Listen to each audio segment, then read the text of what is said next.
Iran's Supreme Leader Ali Khamenei assassinated in attacks by the US and Israel. Huge crowds of mourners on the streets. The complex process of selecting his successor is already underway. So how does Iran work, and how robust are the state systems now under attack? This is Inside Story.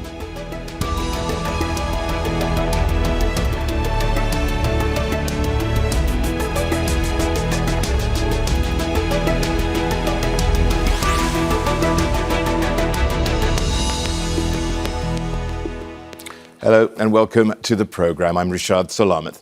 The Islamic Republic of Iran, founded after the revolution of 1979, is under attack like never before. The Supreme Leader has been assassinated after the US and Israel launched an aerial campaign on the country. The process to choose his successor has already begun, reflecting Iran's complex system of governance, interwoven military, judicial, clerical and elected bodies, with the Revolutionary Guard, one of the most powerful elements of state. All are involved in some way in the running of the Islamic Republic and in the lives of Iran's people. And all are now under attack. So how does Iran work, and how robust is the Iranian system that the US and Israel seek to destroy? We'll speak to our guests shortly, but first, this report from Alexandra Byers. The Iranian Supreme Leader has been assassinated, and the US and Israel continue to bomb Iran. Both began coordinated strikes across the country on Saturday, killing Ayatollah Ali Khamenei alongside his daughter and several other family members. As explosions continue to ring across the capital, thousands of people have taken to the streets, and the country's announced 40 days of public mourning. It was shocking news that really fills one with anger, full of hatred towards Israel and America. We must avenge the blood of the leader. Much of Iran's military high command has also been killed. The head of the Revolutionary Guard and the chief of staff of the armed forces among the dead. Iran has vowed to retaliate, promising its most intense offensive operation yet against Israel and US military bases in the region. I'm telling Trump and Netanyahu, these two filthy criminals and their agents, very openly and transparently, you have crossed our red line and must pay the price.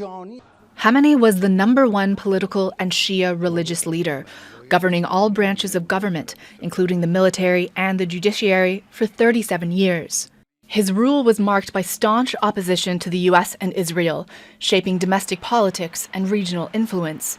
His assassination has left a power vacuum at the heart of the Iranian state. The next Supreme Leader will be chosen by the Assembly of Experts, made up of 88 clerics approved by the powerful Guardian Council, Iran's constitutional watchdog. In the meantime, a temporary leadership council has been created. But any successor will almost certainly need the backing of the Revolutionary Guards. In the 3 decades since the last Supreme Leader was chosen, the IRGC has grown into Iran's most powerful institution, overseeing security and intelligence, but also controlling at least a third of the country's economy, with an empire that now includes the oil, gas, and construction industries, wielding decisive influence. It's an incredibly complex system of government, with an elected president, an elected parliament, plus other assemblies, councils, and the judiciary. With Khamenei's death and US and Israeli threats of regime change, the robustness of the state, stretching back to the 1979 Iranian Revolution, is being tested like never before. Alexandra Byers, Al Jazeera, for Inside Story. Well, let's bring in our guest, Ibrahim Fraihat, is Associate Professor in International Conflict Resolution at the Doha Institute for Graduate Studies. He joins us from Doha. Sanam Vakil is Director of the Middle East and North Africa Programme at Chatham House, and she's in London. Elijah Magnier is a military and political analyst, and he's in Brussels. A warm welcome to each one of you. Now, let's start off with you here, Elijah. Give us a sense of what's next for Iran. How does the whole process of leadership change occur? Thank you for having me. Well, the Iranian Constitution, Article 111, foresees such a situation when the Supreme Leader dies or resigns or is removed. Therefore, there are 3 bodies today are in control of the war and what's happening in the war. One has more authority than the other, or different authority. So a temporary leadership council was immediately selected to assume the leader's duty. And this is formed of three people: the president, the head of the judiciary, and a jurist member of the Guardian Council. And then there is the assembly of experts, and these are going to meet to select and elect a new leader, but that will not be immediate because they don't want to risk the assassination of the new elected leader. Therefore, the power goes to the National Security Council and to the IRGC. So the National Security Council will be the coordinator. In this case, we have a politician and a diplomat like Ali Larijani, who will act between the IRGC and the council to convey the situation and the ideas and what they can do in case of war. But the IRGC holds the main power during wartime to control the ballistic missile forces, oversee asymmetric warfare doctrine, command the goods force that is for regional theater, and maintain intelligence capability and basically conduct the war in coordination with the two other bodies. So Right. the Iran today has a coordinated body that is conducting the war. Sanam, there's a lot to unpack there, but fundamentally, one has to really ask the question here: how robust is this whole these various institutions? Well, the Islamic Republic has been in power now for 47 years. Part of the durability of this system is that it did not dismantle the Pahlavi government in 1979. What it did, in fact, was build upon it. So the institutions are relatively bureaucratized and filled with, well over hundreds of thousands of people that have been working in this system for many decades to come.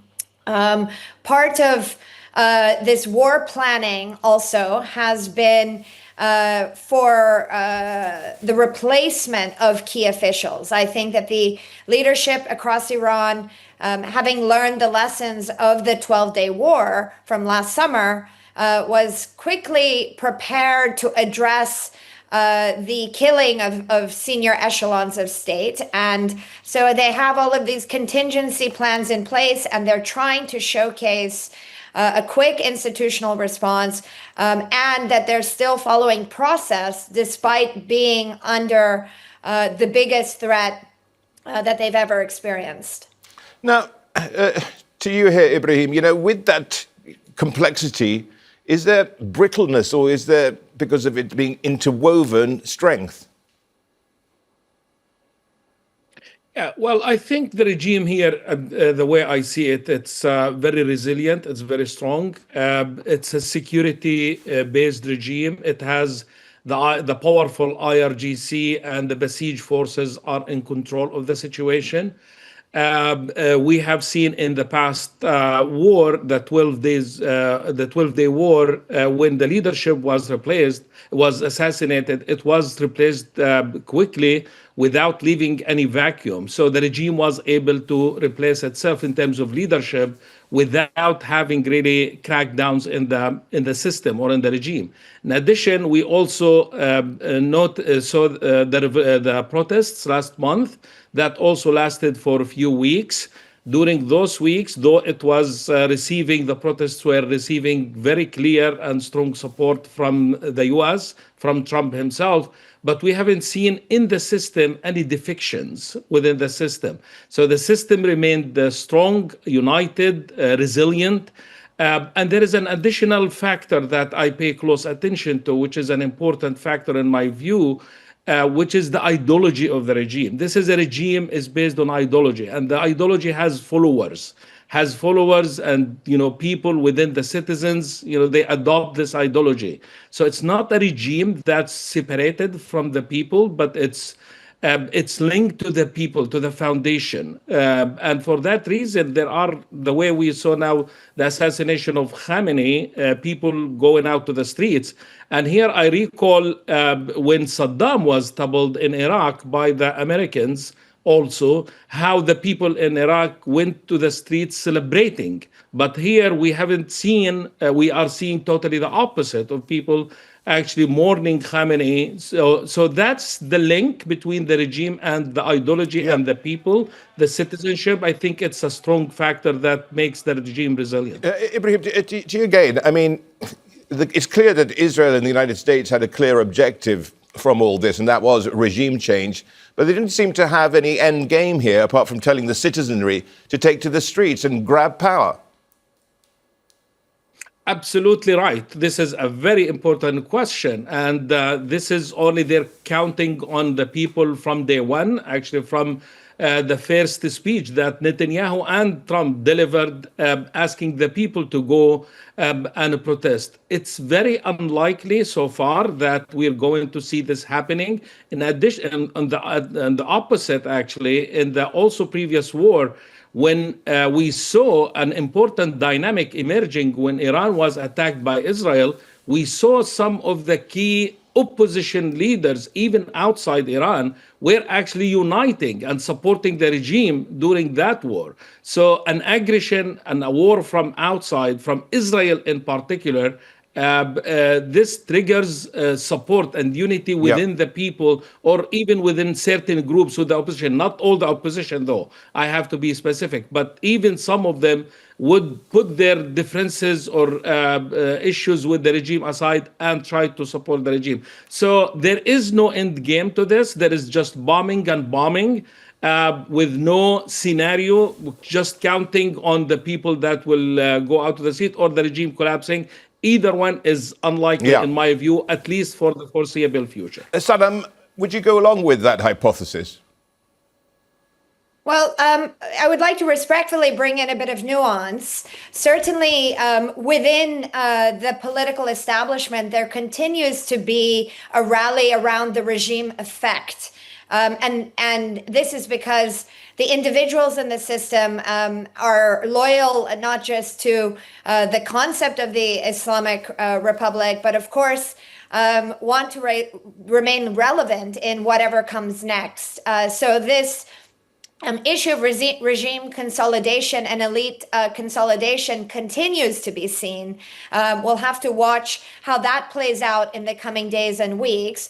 But, in terms of nuance and in terms of ideology here, I think it's important to make clear that this is a system that has been in power for decades, and the Islamic Republic has witnessed so many rounds of protests and declining voter turnout in such a significant way that it is very hard to talk about the regime having a unifying ideology. I think what is very clear is that there is a deep legitimacy crisis between state and society. It just massacred over 6,000 people in the latest protests. There's been repeated decline in voter turnout every time there is an election. The ideology of the Islamic Republic is bankrupt. And the death of Ali Khamenei at the hands of Israel and the United States really opens the door for a new, perhaps, development of or an ideological shift from within Iran today that will move away from the Islamic nature of the Islamic Republic in a formal way into something else. And why is that going to happen? Because the people itself have been deeply frustrated with the economic corruption and the a lack of economic delivery. They've been deeply frustrated by the lack of reform and a governance system that has not delivered on its social contract. And ultimately, they're deeply frustrated by the religious foundations of the regime as well. To you, Elijah, I mean, can you distill all that? Because, I mean, let's face it, we may not get regime change straight away. And let's not forget the 1979 revolution took about a year to unfold. Yes, it is true. So this is why we see the difference in the narrative between what President Donald Trump said and what Benjamin Netanyahu said. Trump said this is a regime change. Benjamin Netanyahu, because he's more experienced in warfare and he runs so many wars in his 16 years in power, he said we are going to lay the ground for a regime change. So he is hoping that what happened in Iraq in 1990s, where the oil for food sanctions and the 13 years that took in Iraq before the Americans moved in to remove Saddam Hussein in power, that this war will prepare the ground for a potential possibility to change the regime on the long term. So he is aware, as I am also, and I think many people are, that this is not something that can happen in such a swift war, even if this war lasts for weeks. And the bankruptcy of the regime, we've heard this narrative for the last 40 years, and nothing has happened, and still the government in Iran is still holding its ground. So the sanction and the effect of sanctions since 1980, with the first one with President Jimmy Carter, to President Trump in his first term, maximum pressure, where thousands of sanctions were imposed on Iran, and in his second term, all that has indeed crippled the economy. This is the reason why people are indeed unhappy, but not to the point to accept that two powers like the United States and Israel decide to change the regime, and the population of Iran will support it. Ibrahim, the thing is, there's a lot of uncertainty because Khamenei coalesced so much power. The thing is, there's also no credible opposition, is there? Yes. Well, first, let's agree that the assassination of Khamenei is a huge blow for the regime. It's not an easy thing. I mean, the Khamenei, he is one of the founders of the revolution. So his death resembles actually the end of the generation of the revolution. So on that level, so it is important. And yes, as my colleague said, there is a frustration within the system, within certain communities. But in the absence, absolutely, back to your question, of a credible opposition within Iran that to stand out and present itself as a credible alternative, then this leads to the regime strengthening itself. And also the opposition abroad, it's represented by the son of the Shah. He resembles an age where the Iranian people revolted against it. So that's one. And two, also the close ties with Israel that he has with Netanyahu. This is not appealing to the Iranian people. On the contrary, I think he's shooting himself in the foot and undermining his credibility being as an alternative or a credible alternative. So we haven't seen even of the key opposition leaders abroad.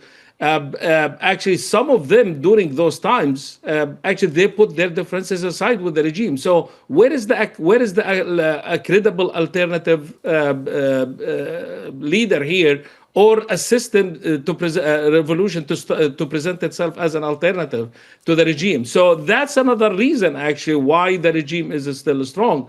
And until we see a genuine, representative, credible revolution or opposition coming, whether from inside or outside, that's not being seen as implementing agendas of Israeli government or the U.S. government, because also this is a problem that the Iraqi opposition experienced during Saddam's times. They were all seen coming on the Iraqi opposition coming on an American tanks to rule in Baghdad. So that's a problem I think the Iranian opposition will have to answer. Some, Sanam, a warning of perhaps the Revolutionary Guard, the IRGC, perhaps taking over, as it's probably one of the strongest institutions.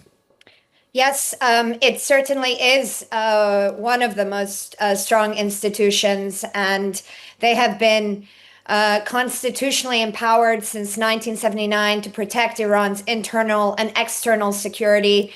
And they've been deeply loyal to Khamenei, but they've also become more empowered across Iran's economy, as well as Iran's elected and unelected institutions. So they will certainly be kingmakers in supporting whoever or whatever comes next. I think that the Trump administration in this war are going to go much further than killing Ali Khamenei and some of the senior military command. There are reports, of course, that former President Mahmoud Ahmadinejad has been killed. I think that many of the familiar faces that have led key institutions are clearly targets. And so the guards and perhaps an unknown guards figure could emerge to be a mobilizing force. But if I may say something quickly about this so-called Iranian opposition, I think it's important to recognize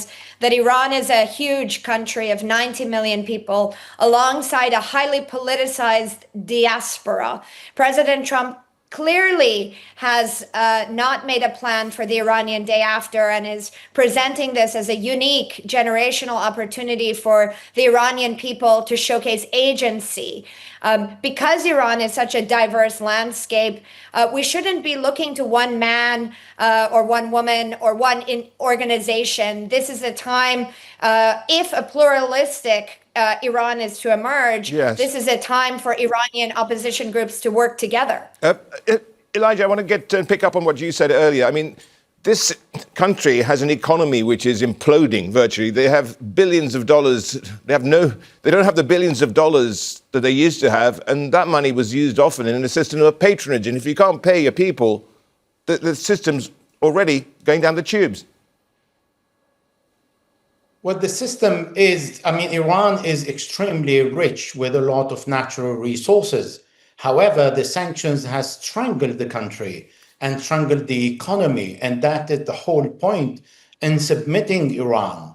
This is why Iran has been suffering, having all these differences, having the problems in Sistan, Baluchistan, in the south east, in the north west, in Kurdistan. They have problems because they're not managing to run the country properly as the Iranian wanted. But we also have seen so many pragmatic presidents coming to power and the Americans really hitting them on the head. And the last one was Jawad Zarif as a foreign minister, and the president, Sheikh Rouhani, who signed the JCPOA, and Donald Trump came and completely destroyed the JCPOA agreement in 2018. So the pragmatic part in Iran has never been given the honest chance to really introduce serious reforms. When these Iranians wanted to deal with the West, they extended their hand.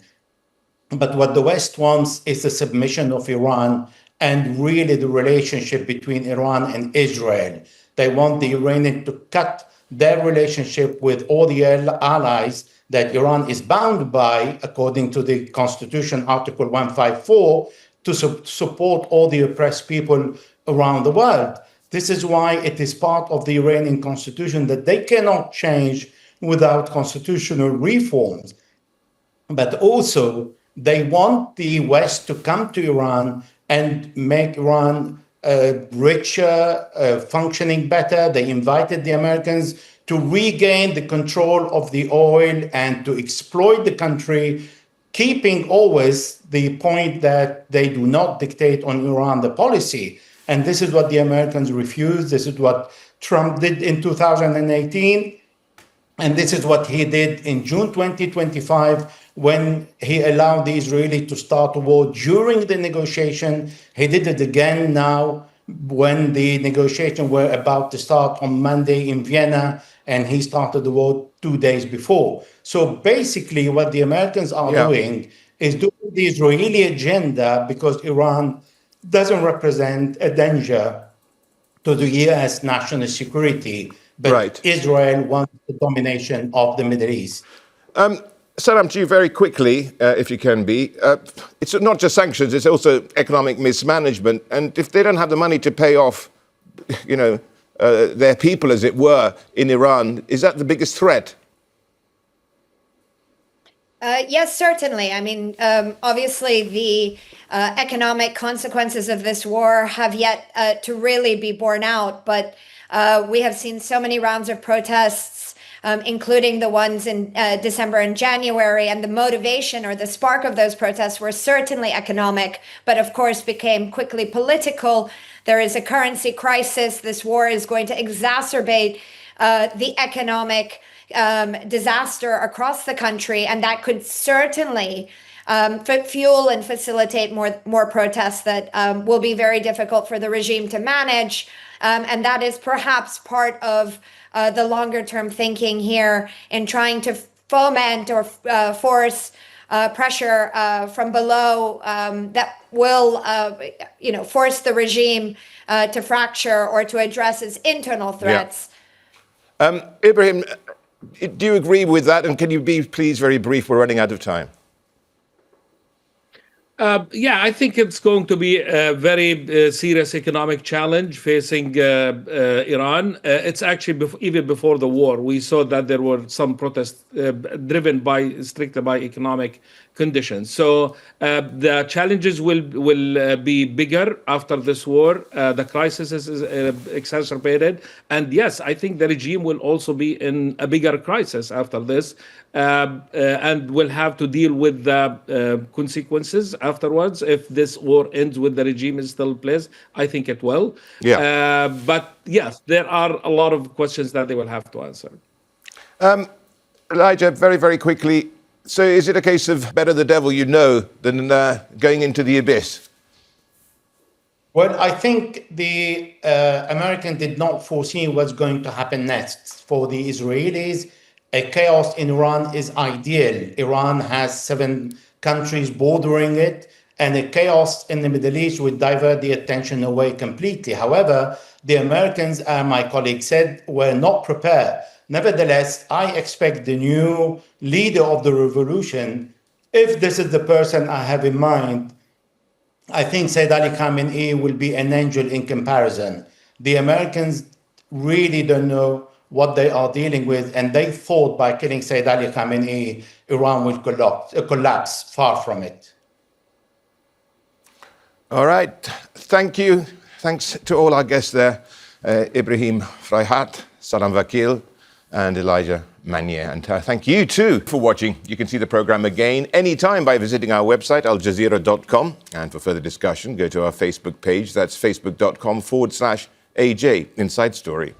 You can also join the conversation on X. Our handle is @AJ Inside Story. From me, Rishaad, Salamat, and the whole team in Doha. Bye for now.